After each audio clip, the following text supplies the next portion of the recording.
Assalamualaikum warahmatullahi wabarakatuh. Di sini dia, dan kita bahas sekarang adalah bagian kedua dari likuidasi persekutuan. Ya.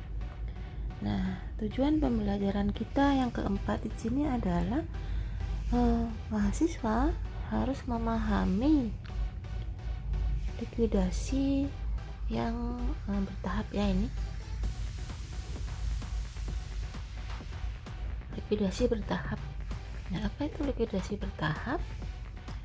Likuidasi bertahap itu adalah likuidasi yang melibatkan pendistribusian kas kepada para partner atau sekutu ketika kas itu tersedia selama proses likuidasi ya.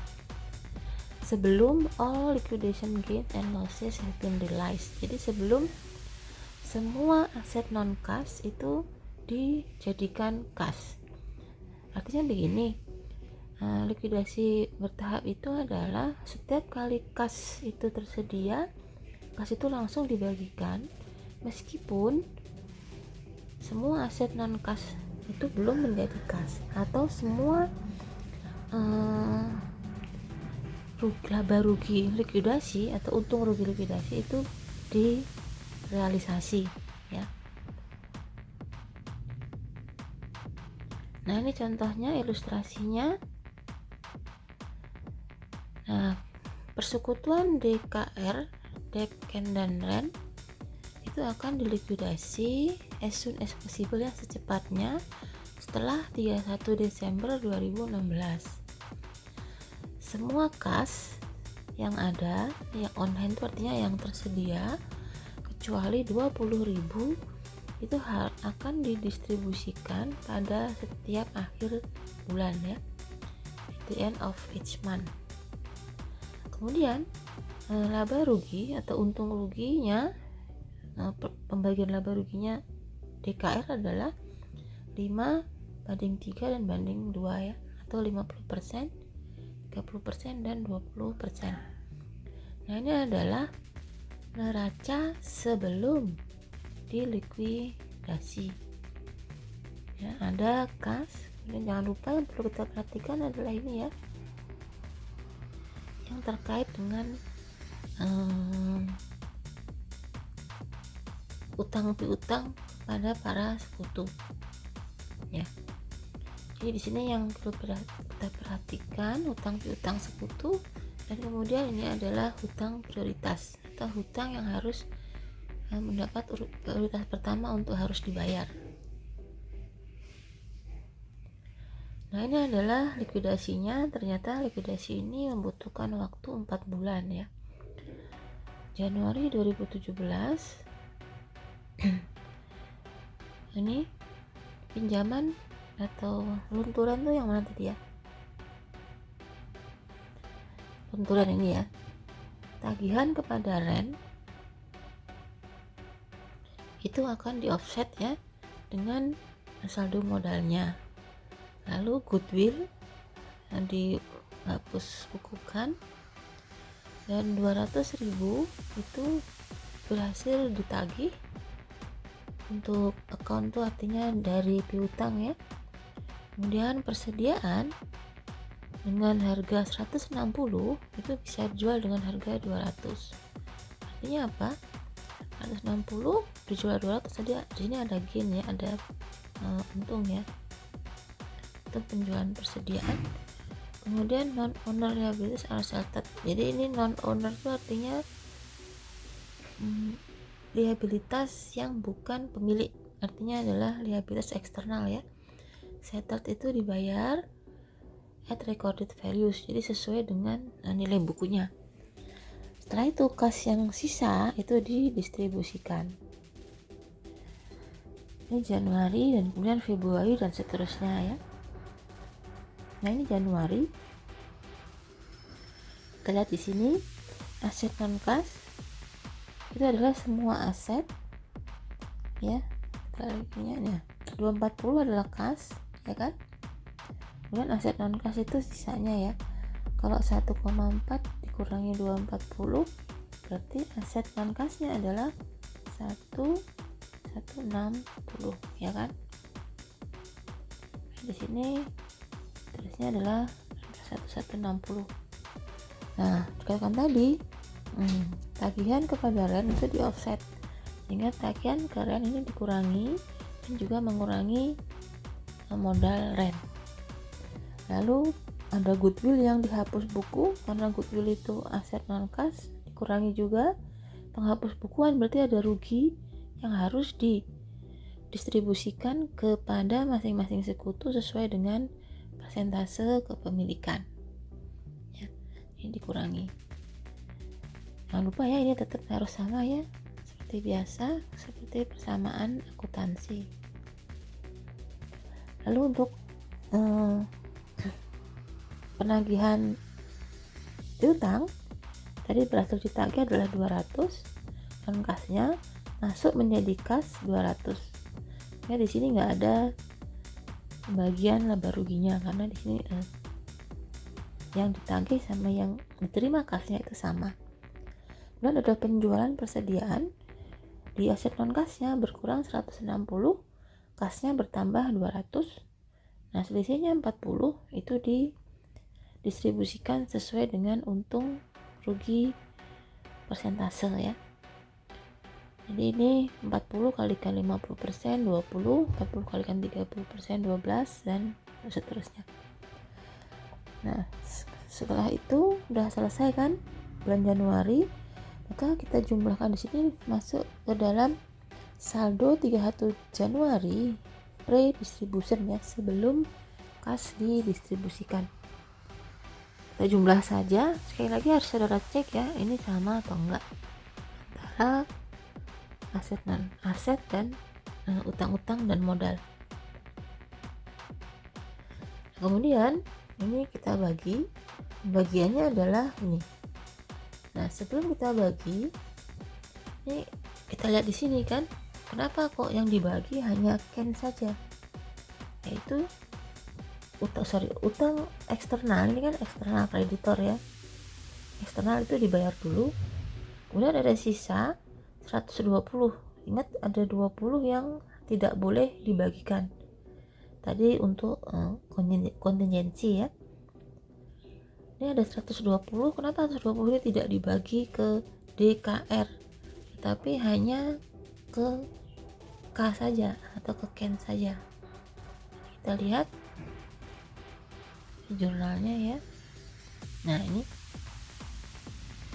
kalau kita menggunakan schedule pembayaran aman ya kan, di sini kelihatan possible lossesnya adalah 720. 720 itu berasal dari saldo tadi ini ya, ini yaitu non kas yang kemungkinan rugi.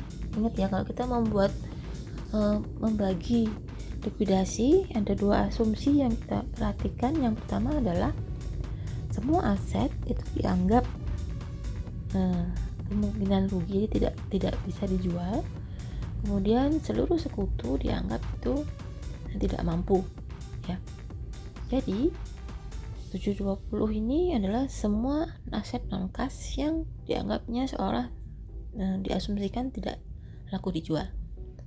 Lalu jangan lupa untuk menentukan ini ya,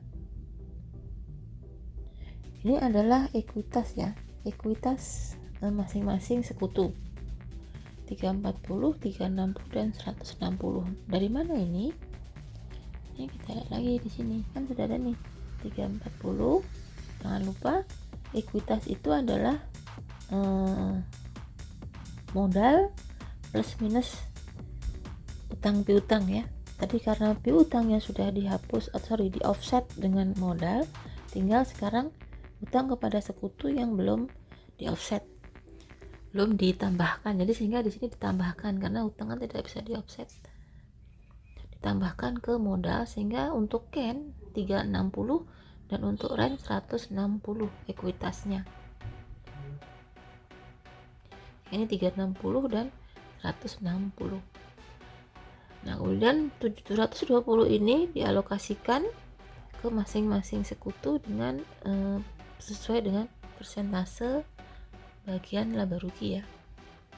Jadi di sini kelihatan untuk si CAN itu modal ditambah utang sekutu persekutuan kepada sekutu K, sekutu Ken. Nah, setelah dibagi kemungkinan rugi ini, sisanya adalah ini, ternyata si D sudah minus. Tapi jangan lupa ada kas yang harus ditahan karena untuk kontingensi sebesar 20. Ini juga dialokasikan ke masing-masing sekutu 10, yaitu dari 20 ke 50%. Terus kembali lagi ya, semua kemungkinan rugi itu dialokasikan berdasarkan persentase laba rugi yang masing-masing sekutu. Sehingga sekarang minus yang ada di D adalah 30. Nah, 30 ini dialokasikan kepada K dan R, yaitu dengan perbandingan 60 banding 40, atau ini adalah 30 banding 20, atau 3/5 banding 2/5. Jadi nggak perlu di 100% kan, ini nggak apa-apa ya. Jadi 3/5 dikalikan 30 adalah 18 dan 12. Nah, setelah dikurangkan, ternyata yang terakhir adalah 120 ada di K. Makanya tadi 120 ini dibagikan untuk K, ya ini 120.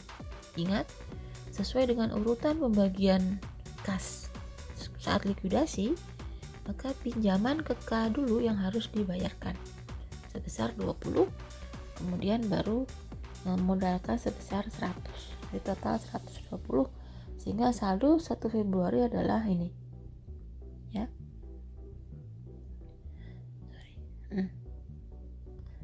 Lalu ini jurnalnya. Jurnal ini sama ya, ini untuk mengoffset, berarti modal R berkurang karena dia harus membayar hutangnya kepada persekutuan R ini. Jadi di offset. Kemudian ini adalah goodwill yang dihapus. Lalu ini adalah kas yang diperoleh dari penagihan piutang, dan yang terakhir adalah kas yang diperoleh dari persediaan ya. Itu jurnalnya. Nah, untuk pembagian ininya ini dia. Jadi ini part B ya. Kalau part A tadi adalah untuk penjualan, part B adalah untuk entries dari pembagian kasnya. Jadi kas sebesar 500 harus dibayar dulu untuk kreditor eksternal, lalu sisanya ternyata sesuai dengan safe payment dibagikan kepada K saja sebesar 120. Ini adalah pada bulan Februari ya. Sekarang tadi bulan Februari kejadiannya adalah ternyata ada penjualan. Ini kan saldo terakhir ya, 1 Februari ada penjualan equipment yang nilainya 80 dijual dengan 60, sehingga ada rugi ini sekali lagi dialokasikan sesuai dengan persentase persentase pembagian laba rugi ya, profit sharing 10, 6, dan 4. Lalu ada penjualan persediaan sisanya. Jadi kan persediaan baru sebagian dijual yang awal ini. Jualan persediaan ini 200 dengan yang 160. Nah, sekarang sisanya 240 dijual dengan 180. Sekarang juga rugi lagi. Dialokasi lagi 50, 30, 20. Kemudian ada biaya likuidasi, langsung mengurangi kas saja dan mengurangi modal-modal sesuai dengan persentase profit sharing. Lalu ternyata ada hutang yang diakui, yaitu sebesar 8 ya. Karena ada pengakuan hutang, berarti hutang ini juga dialokasikan ke masing-masing sekutu. Pengakuan hutang berarti ada pengakuan rugi ya. Dan kembali lagi jangan lupa ini harus sama ya.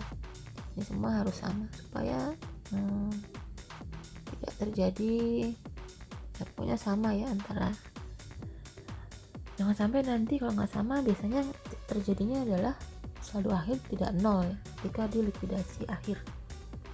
Nah, setelah sudah ini adalah saldo Februari, setelah dijumlah saldo Februari sebelum distribusi kas. Sekali lagi kita harus buat save payment ya. Save paymentnya jumlah 256 ini berapa yang kita bagikan? Ingat, karena harus ada sisa 20, maka yang dibagikan hanya 236. Jadi ada saldo kas sebesar 256 ya. Nah, ini dia. Kemungkinan ruginya adalah 400. Kita lihat di sini. Balik. Enggak mau balik. Ini dia. 400 kan? Nah, 400 ini dianggap tidak laku. Nah, saldo-saldo ini ekuitas dari sekutu ini juga sudah ada sesuai dengan saldo di sini tadi. Ini ya 294. Ini tinggal disalin saja. Kemudian kemungkinan rugi 400 dialokasikan sesuai dengan profit sharing. Sisa ini dia. Setelah itu dialokasikan kas yang harus ditahan sebesar 20 juga, sehingga sisanya adalah ini. Nah, kita lihat sekarang bahwa setelah bulan Februari itu ternyata seluruh saldo modal sekutu udah positif semua ya. Jadi tidak ada yang minus atau tidak ada yang bersaldo debit. Tidak ada bersaldo debit. Oke. Nah, terhadap saldo debit, pembagiannya sekarang berarti sisa uang tadi dibagi sesuai dengan save payment. Itu 84, 86,4 dan 57,6. Nah, persis sama. Nah, kalau tidak ada yang bersaldo debit, maka setelah ini tidak perlu lagi dibuat save payment karena semua saldo sekutu apapun yang terjadi nanti itu sudah positif semua ya.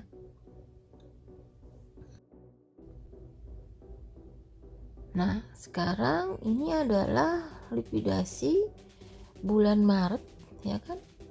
Bulan Maret ada penjualan tanah, ada juga biaya likuidasi. Nah, kemudian distribusi bulan Maret ini karena tadi sudah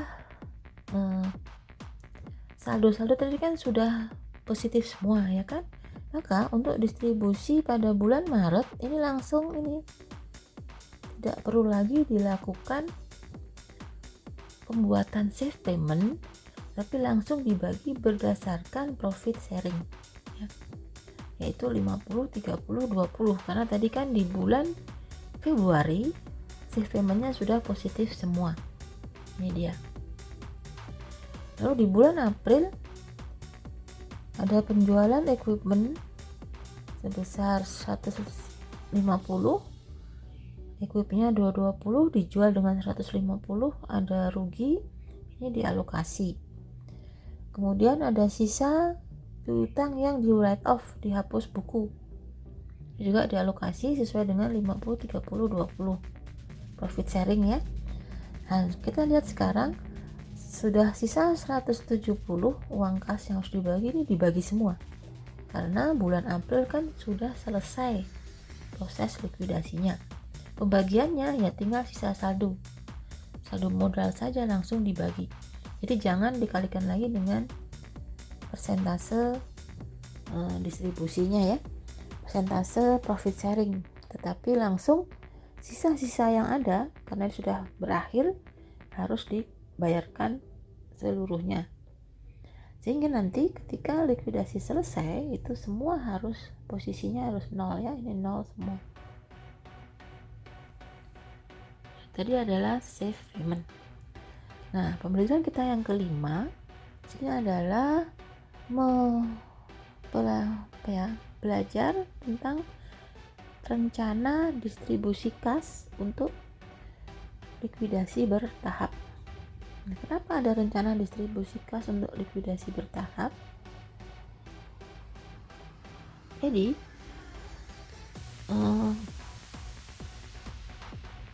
untuk rencana distribusi kas ini gunanya adalah setiap dengan membuat rencana distribusi kas itu perusahaan atau persekutuan tidak perlu lagi membuat yang namanya safe payment ya. Safe payment kan harus dibuat setiap bulan selama saldo sekutu masih ada yang bersaldo debit. Ini setiap bulan dibuat. Jadi kalau likuidasinya tuh sampai 2 tahun dan setiap bulannya tetap saldo modal sekutu itu ada yang debit,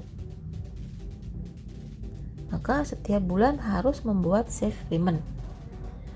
Nah, cara lain untuk membagi adalah dengan membuat ini rencana distribusi kas. Dengan rencana distribusi kas, maka rencana ini cukup satu kali dibuat.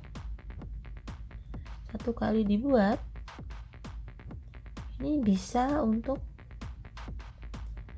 selama proses likuidasi. Jadi tidak perlu setiap kali ada kas kita buatkan ininya ya, likuidasi. Nah, kita buatkan safe paymentnya, cukup satu kali saja dibuat.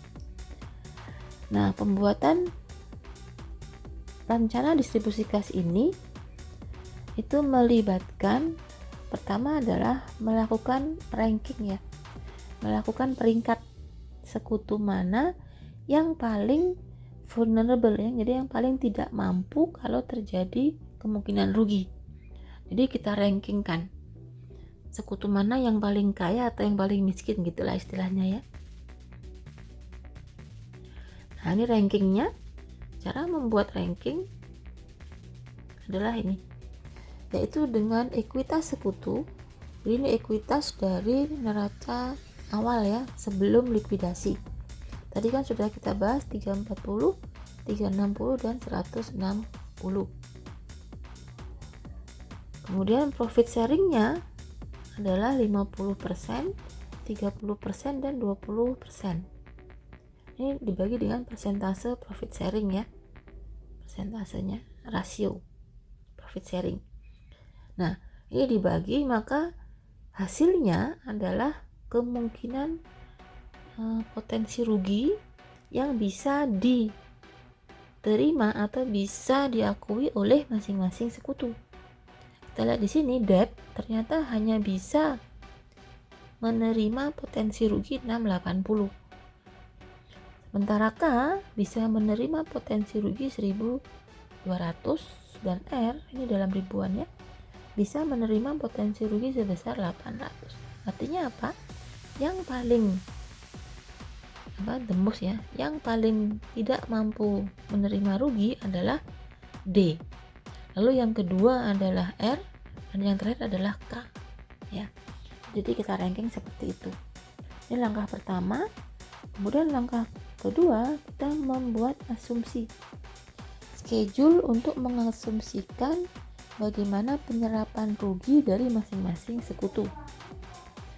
Ini second stepnya adalah, jadi untuk membuat rencana distribusi kas itu ada 1-2 tahap ya.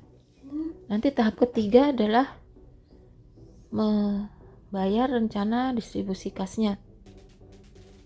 Masih membuat rencana ya, belum membayar. Nanti distribusi kasnya tergantung uang kas yang dimiliki oleh persekutuan untuk dibagikan. Nah, yang penting dalam membuat schedule asumsi untuk penyerapan rugi adalah schedule asumsi penyerapan rugi ya. Ini adalah kita perhatikan ini yang saya kotak merah totalnya. Jadi ekuitas sebelum likuidasi itu sekali lagi ekuitas ya ini ya. Tadi adalah 340, 360 dan 160. Adalah kondisi sebelum distribusi bulan Januari ya. Nah, ini diasumsikan alokasinya adalah penyerapan tadi kan 50, 30, 20. Ya kan? Yang ranking pertama tadi kan D ya. Karena tadi ranking pertama kita lihat dari ranking tadi. Mau balik ini dia. Yang pertama adalah D. Sehingga D ini yang dialokasikan dulu. kepada masing-masing sekutu. Caranya adalah 340 ini kita total dulu sebesar 680, yaitu dengan cara 340 dibagi 50%, yaitu 680. Setelah itu baru 680 dikalikan 30%, yaitu 204, dan 680 dikalikan 20%, yaitu 136. Oke, caranya gitu, sehingga total ini sama ya, 340 tambah 204 tambah 136 adalah 680. Setelah kita kurangkan, saldonya adalah ini tinggal 156 kan, karena kan D-nya sudah dialokasikan ke K dan R. Dan R 24, sisanya 180 secara total. Kemudian ranking kedua adalah R ya. Nah, karena ranking kedua R ya kan sekarang tinggal K dan R, sehingga perbandingannya 30 banding 20. Tinggal dua orang ini ya, dua sekutu ini. Nah, karena R diasumsikan ranking kedua, maka seluruh rugi R ini 24 itu dialokasikannya kepada K. Caranya gimana? Kembali lagi kita buat totalnya ya. Kalau tadi 60 banding 40, berarti 24 ini dibagi dengan 40%. Ketemunya adalah 60. Setelah itu 60 dikalikan dengan 60%. Karena sekarang 6 banding 4. 60 kali 60% adalah 36. Atau paling gampangnya tinggal di total saja ya, 24.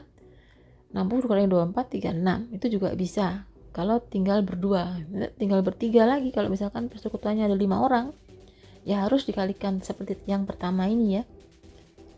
60 dikalikan 60% ya. Sehingga terakhir saldo tinggal 120. Nah, bagaimana cara membuat, setelah ini kan masih tahap 2. Tahap ketiga adalah membuat rencana distribusi kasnya. Kita lihat yang warna putih ini ya.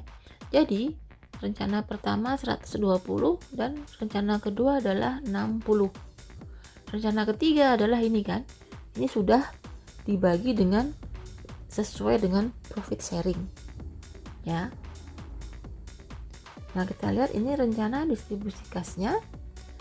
Sini ada liabilitas yang prioritas. Ini adalah semua utang eksternal atau kepada kreditor. Kemudian ada, ingat, ranking kedua adalah hutang kepada sekutu. Kemudian ini adalah modal-modalnya ya, ini modal-modalnya ya, modal-modal masing-masing DKR. Nah, caranya pertama 500.000 ini adalah hutang yang harus dibayar. Kita lihat di neraca mana tadi, harusnya saya salin dulu ya supaya nggak mundur-mundur gini. Ada Januari ya.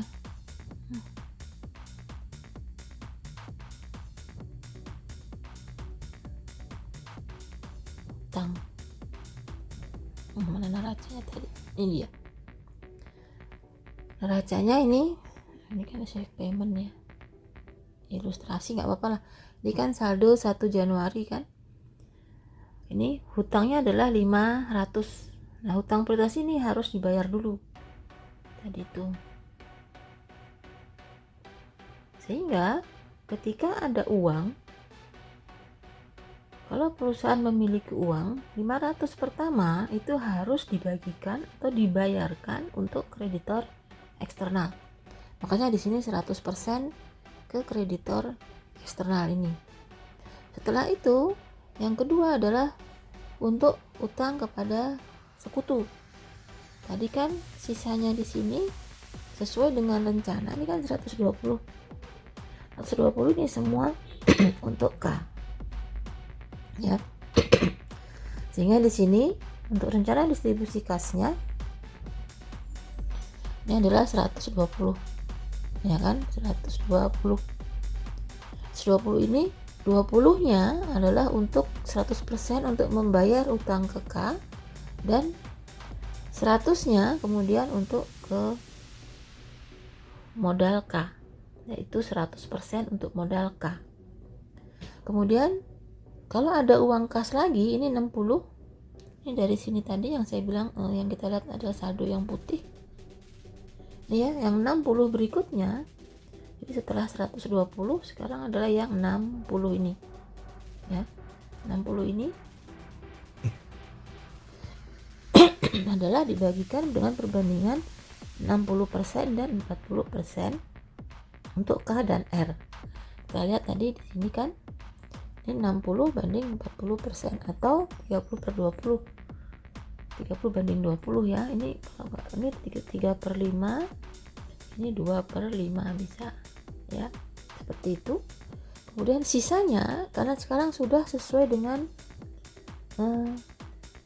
profit sharing ya, 50, 30, 20, seperti juga tadi di kemampuan menyerap rugi, ini sudah perbandingannya sudah 50, 30 dan 20. Jadi sesuai saja urutannya ya. Nah, ini nanti kalau ada kas. Nah, bagaimana cara baginya? Sekarang misalkan ya, kas yang harus didistribusikan pada ini ternyata cukup 2 bulan saja kas yang harus didistribusi, yaitu pertama ada 550, ada uang 550, kedua ada uang 250. Bagaimana cara membaginya?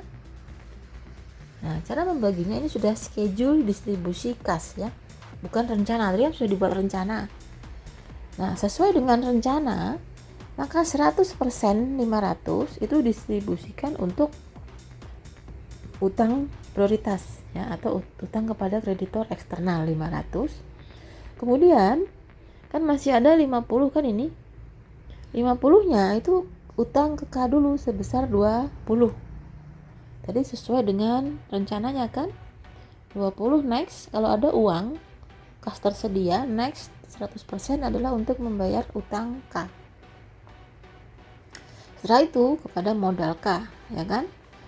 Nah, karena sisa uang cuma 30, ini 550 kan, ada saldo 550. Di sini tidak ada yang di ini ya, tidak ada kas yang di, semua kas didistribusikan sepertinya ini ya, tidak ada kas, ketentuannya ini beda. Tidak ada kas yang ditahan untuk kontingensi, tetapi ketentuannya semua kas didistribusi, sehingga ada kas sisa 30 itu seluruhnya dibagi kepada K ya. Lalu pada periode kedua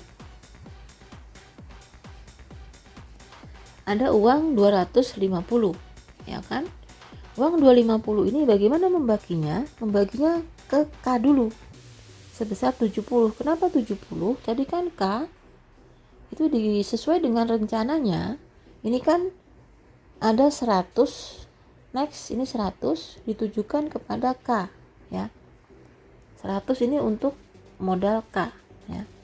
Nah, untuk modal K tadi, maka kalau di sini sudah K sudah dibayar 30, maka berikutnya K harus ditambah pembayarannya menjadi 70 supaya 100 tadi sesuai dengan rencana distribusi kas ya, sehingga 70 ke K dulu. Setelah itu ingat berikutnya adalah 60 sesuai dengan rencana ya. Salah. Sesuai dengan rencana. Tak bergerak ya, ini dia. Sesuai dengan rencana distribusi kas. Setelah 100 baru next, ini adalah yang 60 ya. 60 itu pembagiannya adalah 60 banding 40 atau 3/5 banding 2/5.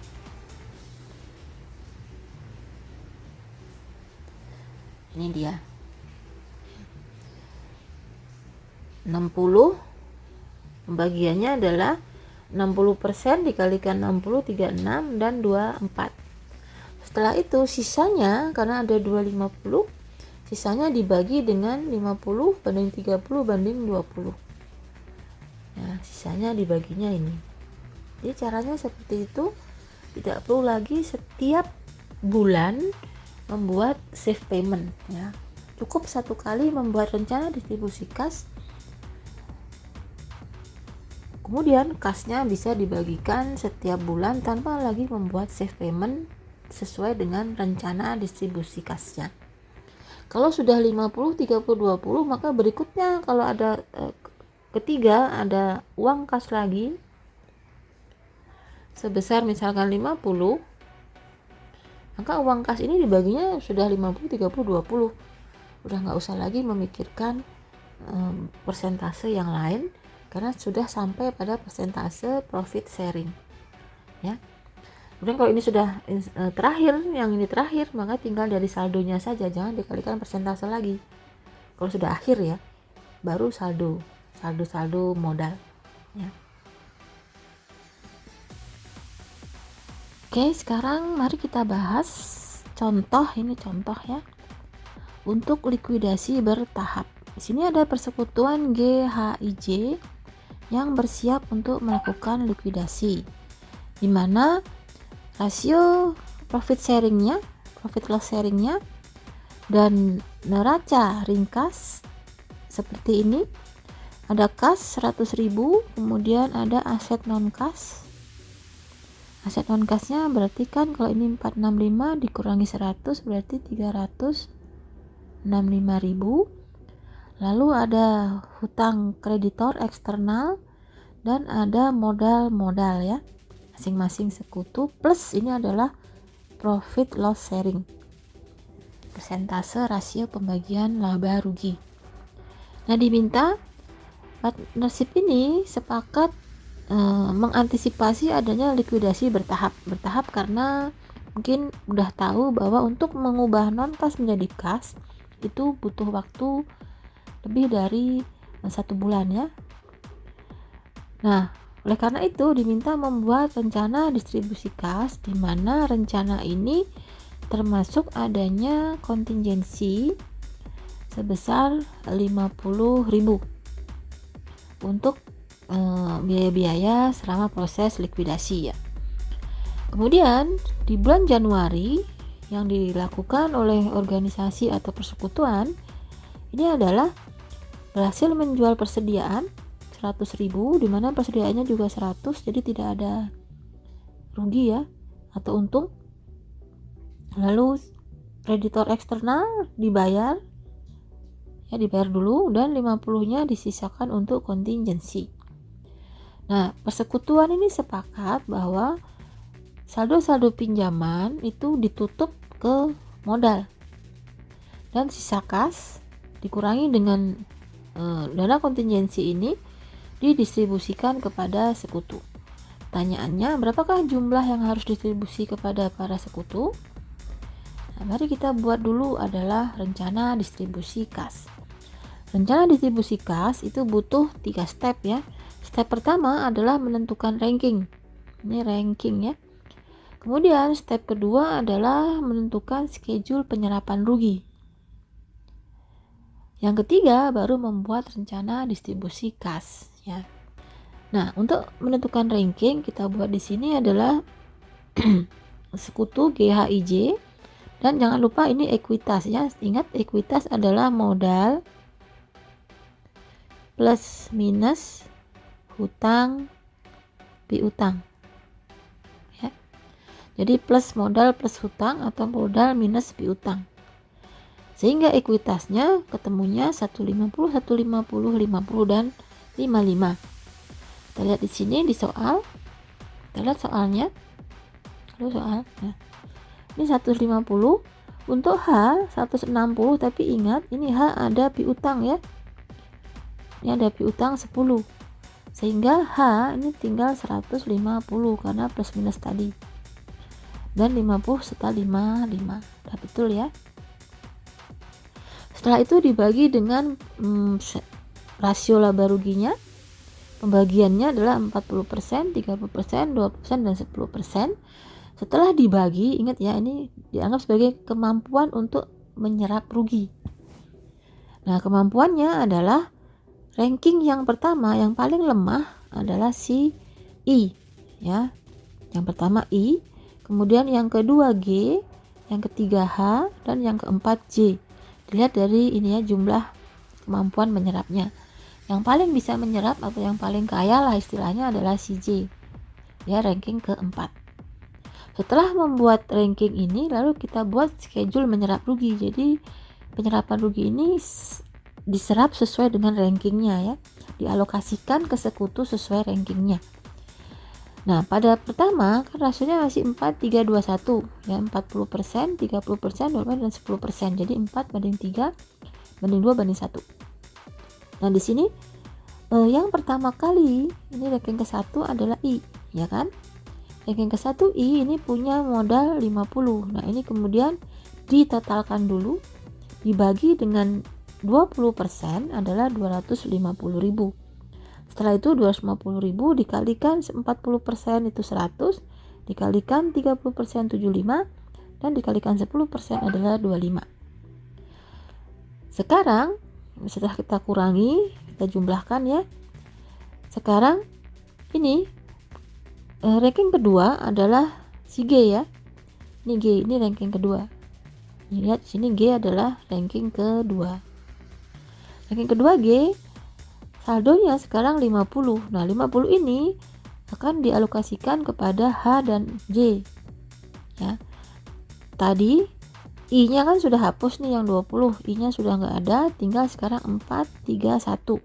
4 banding 3 banding 1. Dimana 50 ini karena 4 banding 3 banding 1, ini totalnya adalah 100. Dari manakah 100? Kita lihat kan berarti 4/8 dibanding dengan 3/8 dibanding dengan 1/8 kan. Nah, 100.000 itu berasal dari, ini totalnya ya, total G itu adalah 50.000 dibagi dengan 4/8 atau sama dengan 50.000 dikalikan 8 dibagi 4 kan gitu.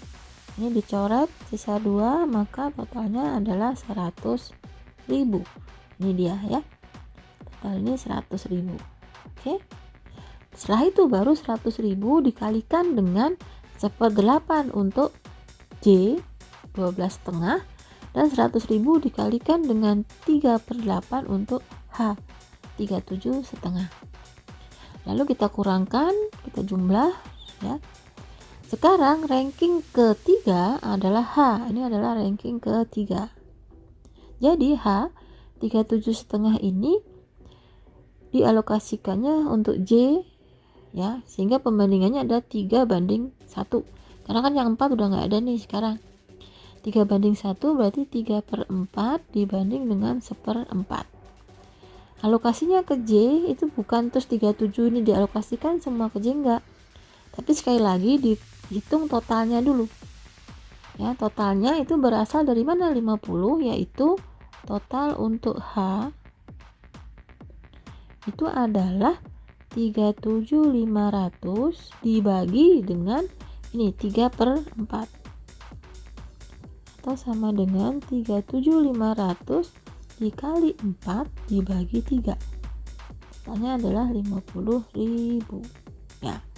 Baru 50.000 dikalikan dengan 1/4 ya. Ketemunya ini adalah dikali 1/4 sesuai ini tadi. Oke, sesuai perbandingan yang terakhir. Nah, sekarang tinggal terakhir adalah 5.000 yang masih bersaldo kredit, yaitu ekuitasnya J, karena dia adalah ranking yang paling mampu menyerap rugi. Nah, yang saudara perhatikan adalah yang saya kasih warna biru ini ya. Biru ini adalah untuk menentukan kas-kas berikutnya yang harus dibagi ketika kita membuat tahap ketiga, schedule pembayaran kas. Bukan schedule tapi rencana, plan ya, rencana distribusi kas. Nah, rencana distribusi kas yang pertama adalah 50.000 kalau ada uang. 50.000 uang pertama itu untuk utang prioritas atau kreditor eksternal. Dari manakah 50.000? 50.000 berasal dari soal ya. Balik. Nah, soalnya ini dia. 50.000 adalah hutang kreditur eksternal.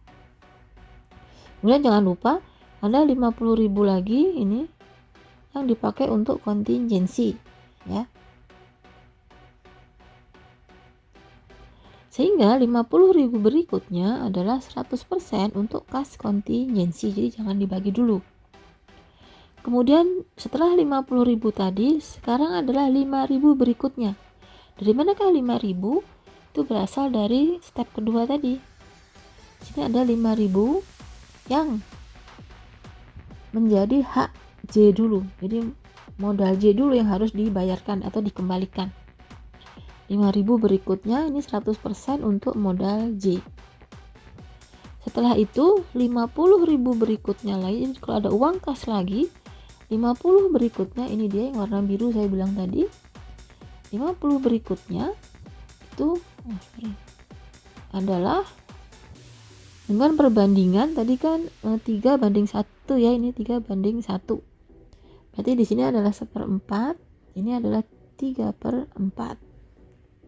Lalu 100.000 berikutnya, ini 100.000, ini dia 100.000, pembandingannya adalah 431 ya. 431 berarti ini adalah 1/8, ini 3/8, dan ini adalah 4/8, atau 50%, 37,5%, dan 12,5% untuk GHJ. Nah setelah 100.000 tinggal sisanya itu artinya sesuai dengan schedule ini tadi kan sudah masuk ke yang pembagian sesuai dengan perjanjian, yaitu 40, 30, 20, dan 10, sehingga dikatakan sisanya 40, 30, 20, dan 10. Nah sekarang tadi kan yang ditanya berapakah kas yang diterima. Ini saya kasih kode DE ini karena nanti kalau kita buat jurnal ya, ini adalah jurnal D dan jurnal E. Ini jurnal E ya. Nah, cuman kan tadi yang ditanya bukan jurnal, tapi berapakah kas yang diperoleh untuk sekutu. Nah, kas yang diperoleh sekutu jawabannya ini nih. Sekutu G dapat 12,5, sekutu H dapat 54375, dan sekutu J 23125. Dari mana ini? Kita buat lagi tadi. Jadi selama bulan Januari kan ada saldo kas 100, ini di soal. Lalu di soal juga ini Januari ada kas 100, lalu ini ada penjualan persediaan dan ada uang 100 lagi, ya kan? Yang lainnya ini uang tersebut dibayar dulu untuk kreditor eksternal, dan ada ini ya, plus minus itu akan ditutup ke saldo modal. Utang piutangnya ditutup ke saldo modal maksudnya. Nah, jadi uang kas yang ada itu hanya dari penjualan persediaan. Sehingga sekarang uang kas yang tersedia untuk dibagi adalah 200.000. Dari saldo kas ditambah dengan penjualan persediaan. Nah, 100.000 ini kemana? Nah, kita lihat ini sesuai dengan rencana distribusi ya. Yang pertama 50.000 pertama ini adalah untuk utang prioritas 50.000, kemudian 50.000 berikutnya adalah untuk kas kontingensi. Lalu dipakai untuk membayar modal J, karena kan tadi di sini setelah 50 berikutnya adalah 5.000. Nah 5.000 dipakai dulu untuk membayar si J. Lalu berikutnya adalah 50.000 lagi. Nah 50.000 ini dipakai untuk membayar, ingat di sini ya, H dan J, yaitu 1/4 dan 3/4 ya. H sama J ya kan, ini H dan J sesuai dengan schedule-nya ya, sesuai dengan plan-nya, rencana distribusi kasnya. Masih tahap ini kan 1/4, 3/4. Berikutnya lagi kan masih ada uang nih sisa, ini harus 0 ya, karena kan dibagi semua kecuali disisakan untuk kontingensi ini. Nah sisanya adalah 45.000. Bagaimana membagi 45.000? 45.000 dibagi ke tahap berikutnya. Tahap ini kan udah beres ya, tahap 1 ini beres, tinggal berikutnya ini 4/8, 3/8, dan 1/8, yaitu untuk GHJ. Jadi untuk G, ini G, kemudian untuk H dan J. Hitungannya bagaimana? Ya, ini 45.000 dikalikan, ini tadi tuh 4/8, sorry, dikalikan 3/8 dan dikalikan 1/8, atau dikalikan 50%, 37,5%, dan 12,5%. Sehingga sekarang uang kas ini 200, ini harus terbagi semua ya, terbagi tapi masih ada ditahan sebesar kas kontingensi 50.000 ya. Jadi di sini utang prioritasnya dilunasi 50 dan masing-masing sekutu akan mendapatkan 12,5 dan seterusnya. Tadi sudah kita jawab ya, ini jawaban untuk soal. Tetapi kalau soal ditambah, buatlah jurnal selama bulan Januari, maka jurnal bulan Januari adalah jurnal untuk ini ya, pembagian kasnya. Jadi jurnal A adalah seperti soal tadi ya. Jurnal A, sebentar ini nggak mau balik. Nah, jurnal A di sini ada penjualan, persediaan, lalu sisa, other liabilities, bukan sisa, liabilitas lainnya dibayar, lainnya kan ini 50.000 dan 50.000 untuk kontingensi. Jadi kalau ini kita mau buat jurnalnya, maka yang A adalah ada pendapatan kas, dapat kas karena adanya penjualan persediaan, yaitu sebesar, berapakah persediaannya tadi, lupa.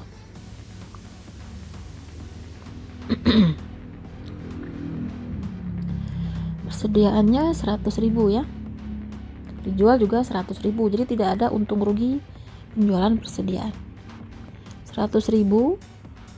Ingat bahwa kalau di sini kita tidak boleh mencatat penjualan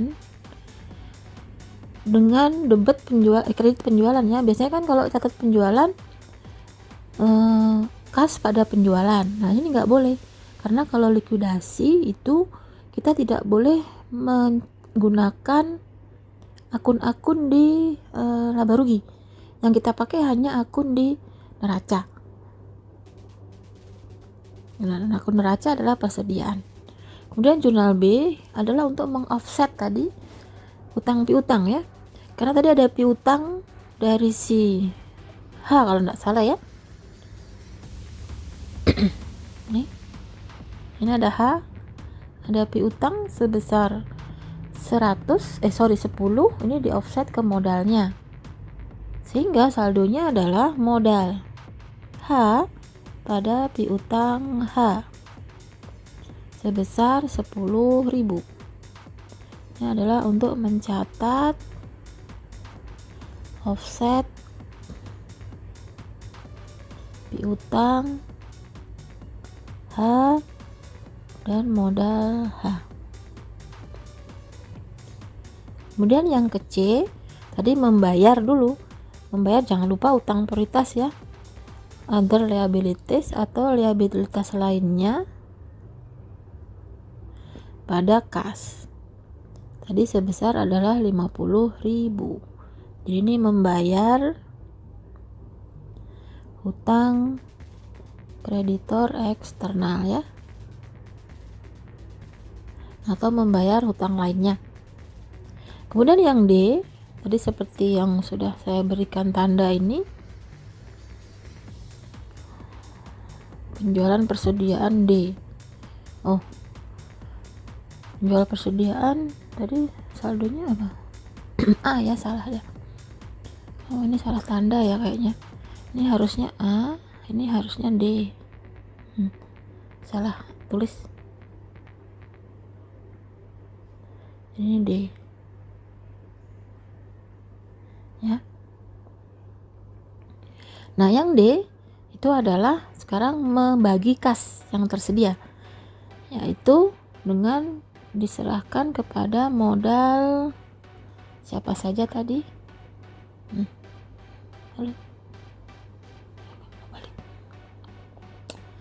Nggak mau balik lagi nih. Ini ya. Modal yang ada dapat adalah ini G, ini ya, G H J ya. 54375 G H J. Ini 22500 54375 dan satunya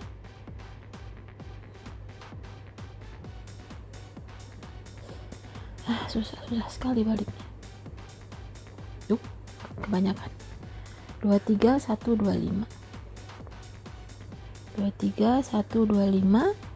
ini kas dibayarkan sebesar 100.000. Kenapa 100? Karena kan kasnya tadi 200, yang 50 untuk kontingensi ya.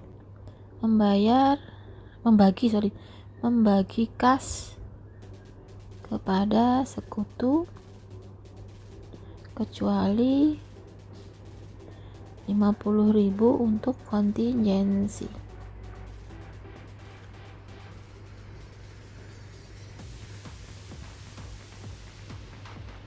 Nah, jadi sekarang jurnalnya sudah BCD udah selesai. Kalau diminta untuk membuat jurnal ya.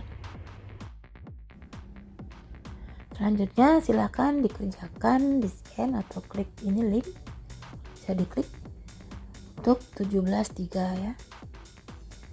Soal latihan ketiga untuk bab 17. Next. Nah, berikutnya pembelajaran ke-6 adalah memahami likuidasi ketika persekutuannya itu atau anggota sekutunya itu insolvent ya. Itu anggota yang tidak mampu ya. Atau persekutuannya yang tidak mampu. Nah, ini dia. Nah, bagaimanakah ranking untuk klaim jika terjadi pembagian properti atau pembagian saldo untuk persekutuan yang bangkrut ya, untuk sekutu yang bangkrut. Yang pertama adalah dibayar dulu kepada kreditor. Kalau masih ada uang kas, pasti kepada kreditor dulu. Jadi sama ya. Yang kedua dibayarkan kepada kreditor sekutu internal, dan yang ketiga sesuai dengan due to partner liquidation, jadi sesuai dengan saldo-saldo setelah likuidasi ya. Nah, ini dia contohnya dalam sebuah likuidasi di mana persekutuan tadi dianggap solvent, sementara kreditor para kreditor, jadi kreditor dari persekutuan itu berhak untuk memperoleh full amount dari klaim mereka terhadap seluruh properti persekutuan. Jadi begini, kalau persekutuan itu secara legal, persekutuan itu anggota sekutu itu harus bersedia menggunakan propertinya sendiri, jadi kekayaannya sendiri untuk dibayarkan kepada kreditor. Jadi di sini beda dengan PT ya. PT kan namanya perseroan terbatas. Kenapa dikatakan terbatas? Karena untuk PT kepemilikannya itu terbatas pada saham yang dimiliki. Tapi kalau persekutuan nggak ada ya, nggak ada keterbatasan ini. Jadi persekutuan itu bisa diklaim sampai ke properti atau harta pribadi anggota sekutu. Nah, contoh kan di sini adalah RFK adalah sekutu yang membagi laba ruginya secara sama rata. Karena ini bertiga, berarti kan ini sepertiga ya. Nah, ternyata K itu secara pribadi dia tidak mampu ya, dia tidak mampu lagi kalau sampai terjadi rugi-rugi ya, orang yang nggak mampu gitu. Sementara F itu ternyata masih punya kekayaan pribadi senilai 35.000. Jadi kalau masih punya kekayaan pribadi dalam kondisi persekutuan yang dibubarkan dan masih ada hutang kepada eksternal, maka anggota sekutu itu berhak diminta untuk menyerahkan harta pribadinya. Ya. Di sini partnership-nya itu dianggap solvent dan satu atau lebih anggota persekutuan itu tidak mampu. Nah, ini kasusnya. Kasus pertama ini setelah dijual-jual ya.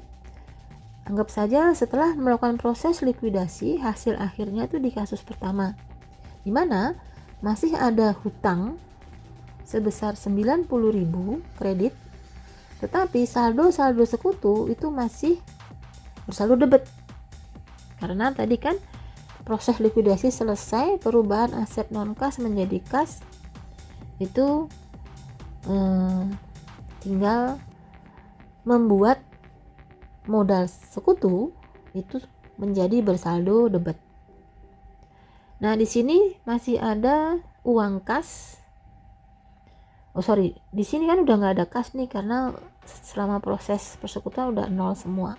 Nah, bagaimana utang ini dibayar?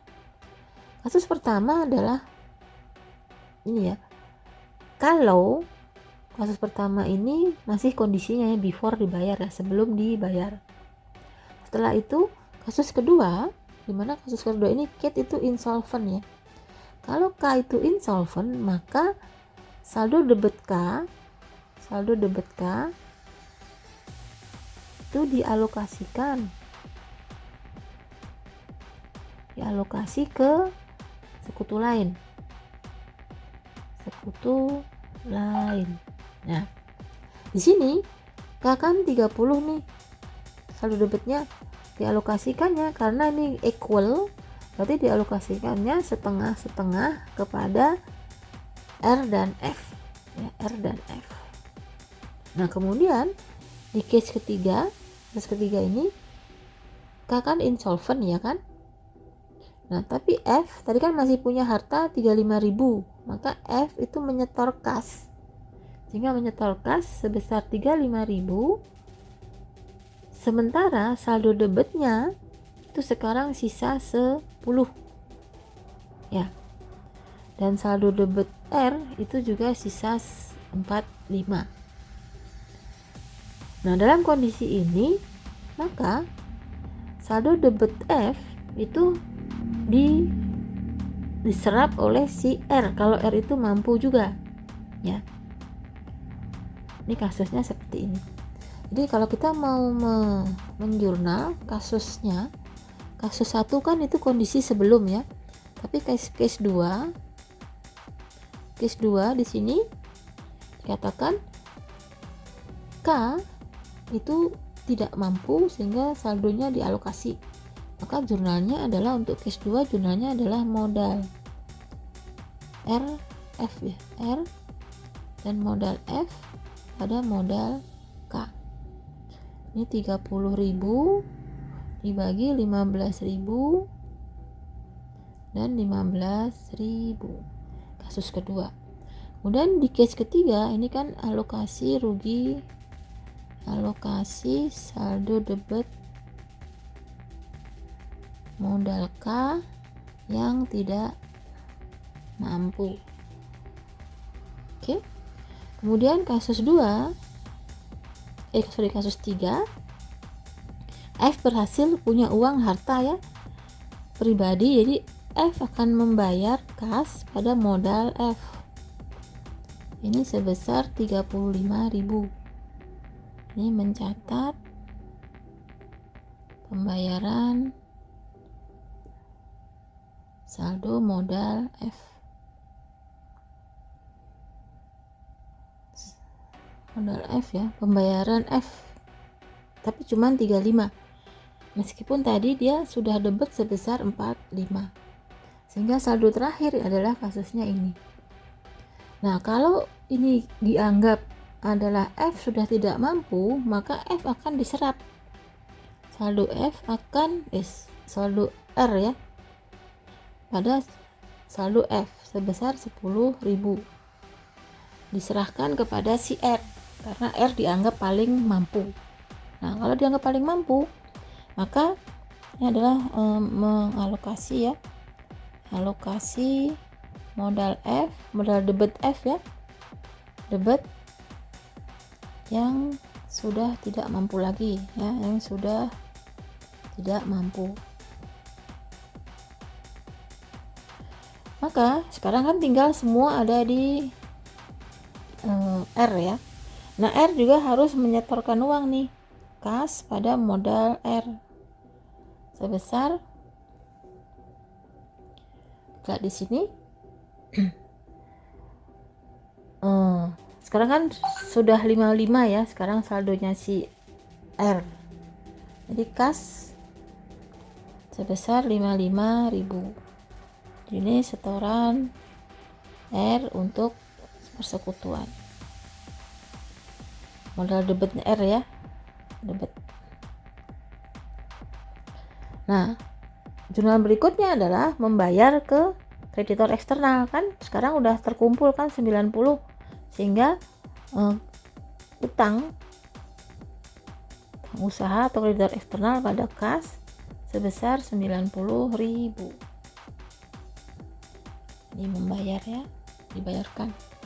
Karena sekarang kan ini sudah 55, 35 tambah 55 adalah 90. Maka selesailah persekutuan. Tetapi kalau kasusnya itu adalah ini, partnershipnya tadi kan masih solvent ya, partnershipnya ini masih mampu. Tapi kalau partnershipnya tidak mampu, maka ya harus dihapus itu. Kreditor eksternal terpaksa tidak menerima apapun dari persekutuan ya. Ini kalau tidak mampu, partnership insolvent ya, partnership insolvent. Maka jurnalnya gampang saja. Utang tadi kan bersaldo kredit, utang dagang pada modal-modal yang tadi debit, modal RFK. Ini 90.000 dan 30.000, 30.000 serta 30.000. Ini adalah untuk menghapus hutang karena persekutuan tidak mampu alias bangkrut ya.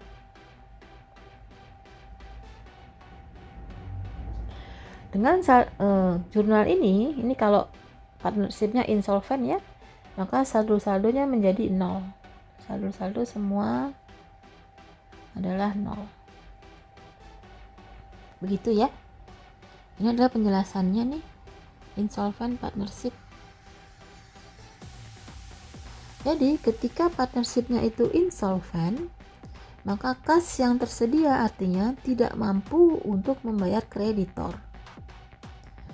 Jadi kreditor itu akan dianggap dihapus bukukan atau akan menerima sebagian dari utang yang dimiliki oleh partnership kalau partnership tadi punya aset yang bisa dijual atau masih punya saldo-saldo secara pribadi itu masih ada ya, untuk memenuhi klaim yang tersisa. Tapi kalau sudah tidak punya semua, kalau tadi insolvent, maka itu tadi harus dihapus, mau nggak mau dihapus ya. Dan penghapusan ini tidak semudah seperti yang saya katakan, dihapus aja enggak. Ini ada prosesnya ya. Prosesnya harus melalui pengumuman, kebangkrutan dan sebagainya.